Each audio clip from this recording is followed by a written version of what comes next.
Okay, now I've added all the text I wanted to add. I've added the reading text, the 4 paragraphs. I've also added some more information about vocabulary, and I've also added a source list of my images because these are not my images. So I have also added lists of web links where I found these images. Now the next step is repositioning the text. I want to move around the text to make it look a little bit better and a bit easier to read. So let's open the CBB. Now as you can see on the left, the text is just a big blob in the middle of the page. Now if I take that little handle there, the black little handle with my finger, I can actually move around the text as much as I want. And what I want to do is I actually want to have it cover the left hand side, something like this. So this is how you reposition text. You take hold of the handlebar at the bottom right corner of the text box and you move it and resize it as you like. I'm going to do the same on this side.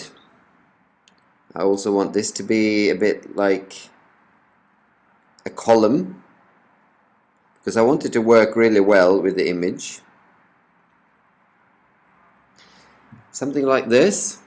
So now you can get a bit artistic when you create your readings, because you can actually reposition the text. You can move it where you want it to be. Here's paragraph 3. I'm going to do the same thing there. So here I've got 2 readings. Okay, you can move them around a bit if you like. No, I want to see the iPad, so what I'm going to do is I'm going to make it a bit higher like this. So the advantage of the fixed layout is that you can move text and put it exactly where you want it to be. Okay, I'm happy with that because now I can see the iPads there. Last page. As you can see, I didn't really change or put the background because it's quite easy to read the text here, but I need to resize it again just to make sure that it's in a place where it's easy to read. There we go. So there's the text, and I have no background there because it's quite easy with the picture. Also here is some information about where it comes from. This is the source. We're all using HCT and Pearson materials at our colleges, so I just want to make sure that everybody knows where the text is coming from. And here I got my vocabulary list.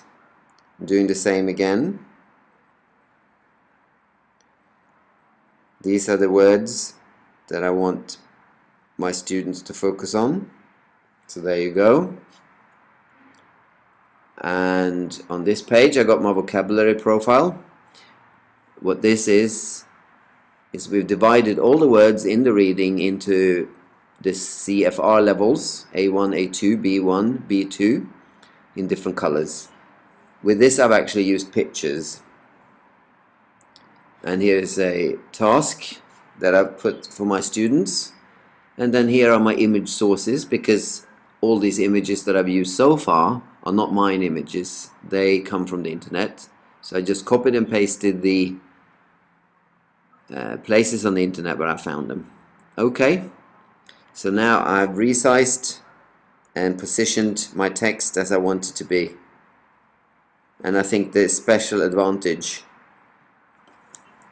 with using the fixed layout is that you can put the text exactly where you want, and you can make it fit really nicely with the images to make your book look really good. Okay.